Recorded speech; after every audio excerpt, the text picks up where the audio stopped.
জীবকোষের অভ্যন্তরে অবিরত সংগঠিত রাসায়নিক বিক্রিয়াকে একত্রে কি বলে? উত্তর বিপাক। প্রায় কত বছর আগে পৃথিবীর সৃষ্টি হয়েছিল? উত্তর 4.6 বিলিয়ন। পৃথিবীতে প্রথম সৃষ্টি জীবের নাম কি?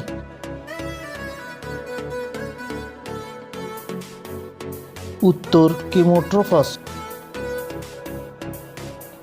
প্রাণের সৃষ্টি তত্ত্বটির প্রস্তাব করেন কে? উত্তর ওপারিন।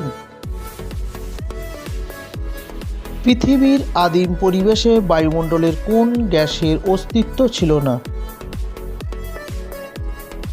উত্তর অক্সিজেন।